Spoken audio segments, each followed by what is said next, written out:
Você sabia que existe uma regra não escrita na tradição judaica que diz: todo conhecimento poderoso deve vir acompanhado de sabedoria moral? E que essa regra existe exatamente porque eles descobriram, há milhares de anos, que ensinar técnicas de influência mental, sem ensinar responsabilidade, é como dar uma arma carregada nas mãos de uma criança? Pois é. Enquanto o mundo moderno corre atrás de técnicas de persuasão, influência e controle mental como se fossem ferramentas neutras que podem ser usadas para qualquer propósito, a sabedoria judaica sempre soube de uma verdade inconveniente. Não existe conhecimento neutro quando se trata da mente humana. Ou você usa esse conhecimento para construir e proteger, ou você automaticamente se torna parte do problema. E hoje você vai descobrir por que essa abordagem ética não é apenas um luxo moral bonito, mas uma necessidade prática de sobrevivência.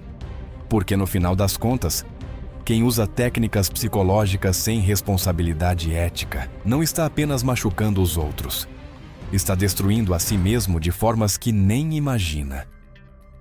Se você quer entender como transformar conhecimento sobre a mente humana numa força de construção e proteção, em vez de manipulação e controle, comenta aqui embaixo: quero usar com sabedoria.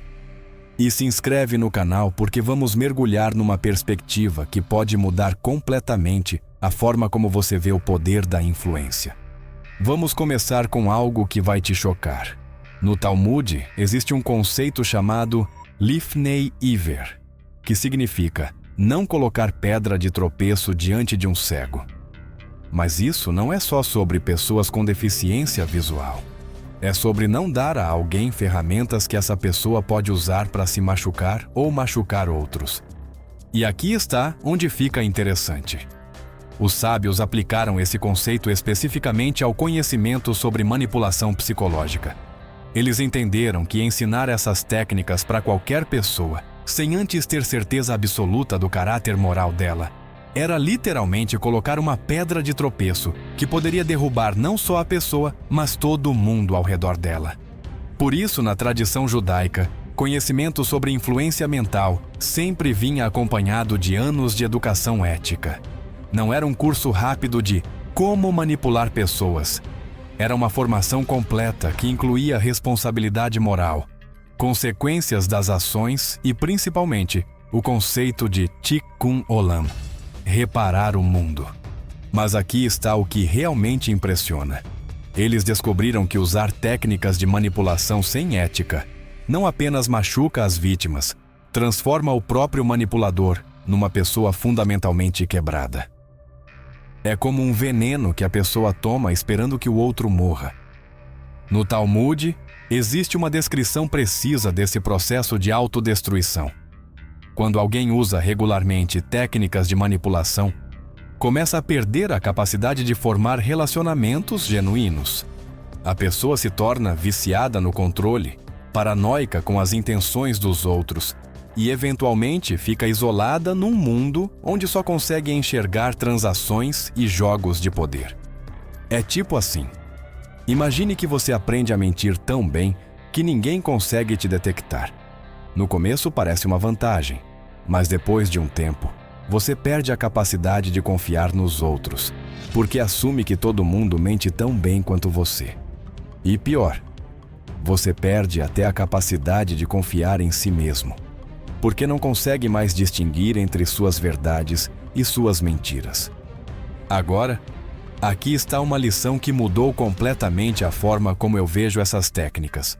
Os sábios judaicos identificaram que existe uma diferença fundamental entre influência ética e manipulação. E essa diferença não está nas técnicas em si, está na intenção e no resultado.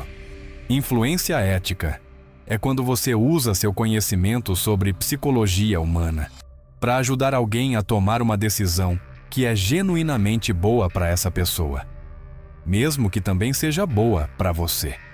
Manipulação é quando você usa esse mesmo conhecimento para fazer alguém tomar uma decisão que beneficia só você, especialmente se prejudica a outra pessoa. Mas existe um teste ainda mais preciso. Influência ética se mantém mesmo quando a pessoa tem tempo para refletir e consultar outros. Manipulação só funciona quando a pessoa está isolada, com pressa ou emocionalmente alterada. Se você precisa de pressa, segredo ou isolamento para sua técnica funcionar, é manipulação pura. E sabe o que é fascinante? Eles descobriram que influência ética é muito mais poderosa e duradoura que manipulação. Porque quando você realmente ajuda alguém a tomar uma boa decisão, essa pessoa se torna sua aliada genuína. Quando você manipula, você cria um inimigo em potencial, que só não te atacou ainda porque não descobriu o que você fez.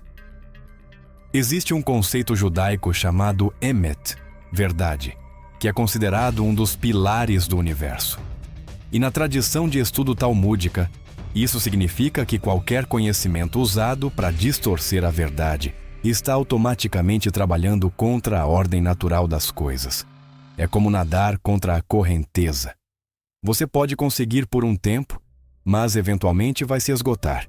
Agora vou te contar sobre uma descoberta que é pura genialidade. Eles identificaram que pessoas que usam técnicas de manipulação regularmente desenvolvem uma espécie de cegueira moral.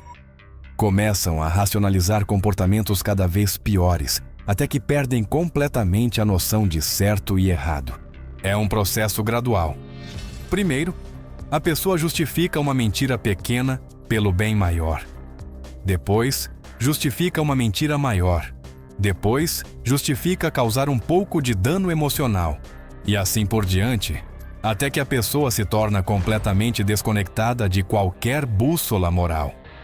É como uma ganglia moral. A pessoa perde a capacidade de sentir quando está fazendo algo errado. E aqui está a parte mais assustadora. Quanto mais habilidosa a pessoa fica em manipulação, mais difícil fica para ela voltar para relacionamentos normais. Porque relacionamentos normais exigem vulnerabilidade, honestidade, reciprocidade genuína. E a pessoa viciada em controle perdeu a capacidade de funcionar sem estar sempre por cima na interação. Mas existe uma lição ainda mais profunda que vem do conceito de Midah Keneged Midah, medida por medida. Isso significa que o universo tem uma tendência natural a devolver para a pessoa exatamente o que ela coloca no mundo. Se você planta manipulação, vai colher desconfiança. Se você planta controle, vai colher rebelião. Se você planta medo, vai colher isolamento. E não é karma místico, é consequência prática. Quando você manipula as pessoas, elas podem não descobrir imediatamente, mas desenvolvem uma desconfiança instintiva em relação a você. E essa desconfiança contamina todos os seus relacionamentos, criando um ciclo vicioso onde você precisa manipular cada vez mais para conseguir o que quer. Agora, aqui está onde a sabedoria judaica fica revolucionária. Eles criaram um sistema completo para usar conhecimento psicológico de forma construtiva. E a base desse sistema é uma pergunta simples: como eu posso usar essa informação para tornar a vida da outra pessoa melhor? Por exemplo, se você sabe que a pessoa tem uma insegurança específica, em vez de usar isso para manipulá-la, você usa para ser mais sensível e cuidadoso com ela. Se você sabe que alguém tem uma fraqueza emocional, em vez de explorá-la, você ajuda a pessoa a se fortalecer nessa área. É uma inversão completa de mentalidade. Em vez de como posso usar as fraquezas dos outros a meu favor, fica como posso ajudar os outros a transformar suas fraquezas em forças. E sabe o que acontece quando você adota essa abordagem? As pessoas começam a confiar em você de verdade, a se abrir genuinamente, a querer seu sucesso tanto quanto você quer o delas. Existe também o conceito de Pikuach Nefesh, salvar uma vida, que os sábios aplicaram ao uso ético do conhecimento psicológico. Eles entenderam que às vezes você precisa usar técnicas de influência para proteger alguém de um manipulador, ou para impedir que uma pessoa tome uma decisão que vai destruir sua vida. Mas mesmo nessas situações, existe um protocolo ético rigoroso. Primeiro, você tenta métodos diretos e honestos.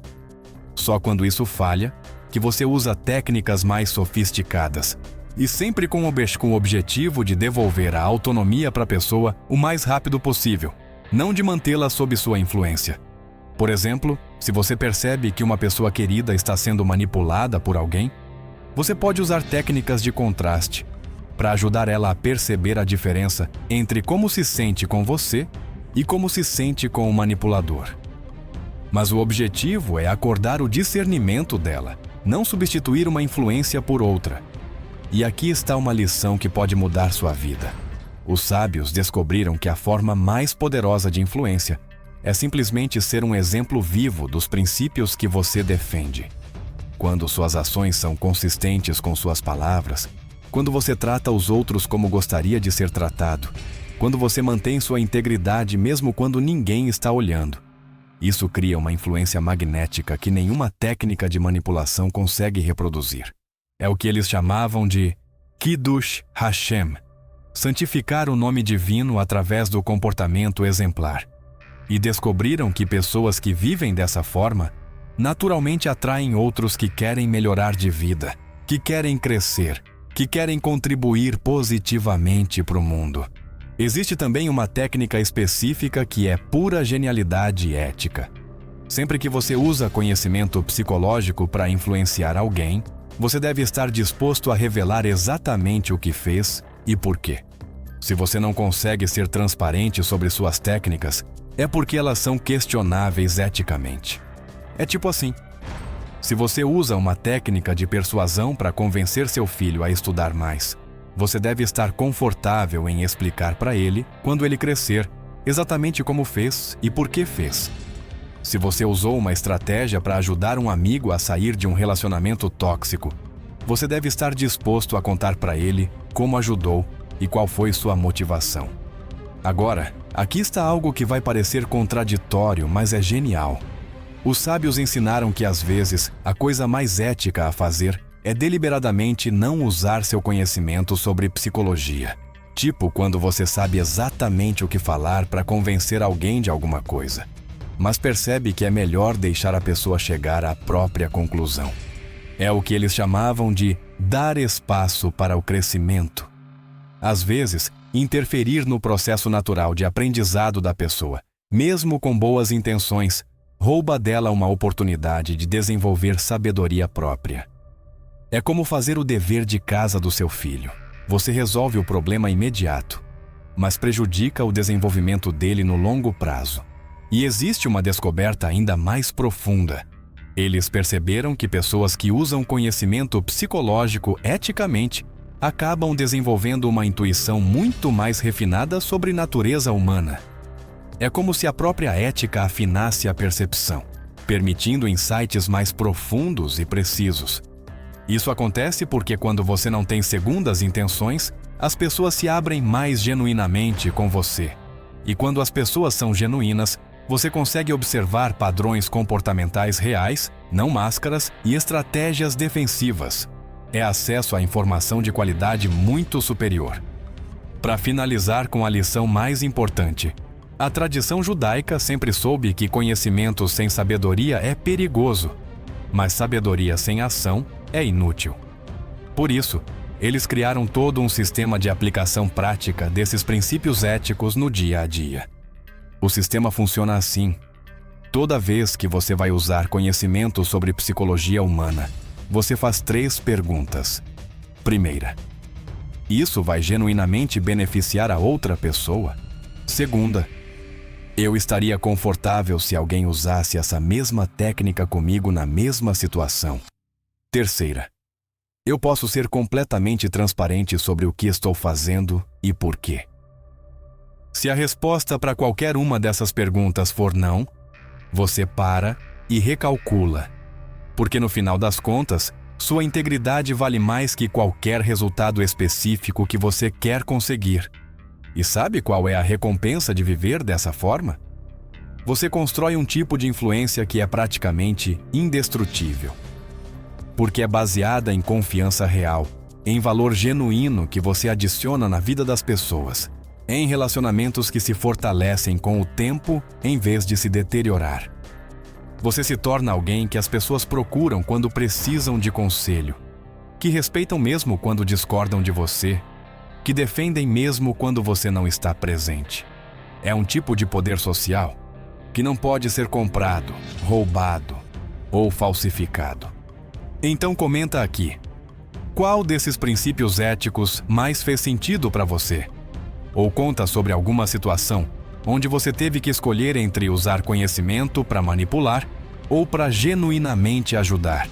Se inscreve no canal e compartilha com alguém que também precisa entender que poder verdadeiro vem de responsabilidade, não de controle. Lembra sempre, a mesma sabedoria que pode te ensinar a manipular pessoas pode te ensinar a inspirá-las. A escolha é sua, e essa escolha define não apenas o que você consegue no mundo, mas quem você se torna como pessoa.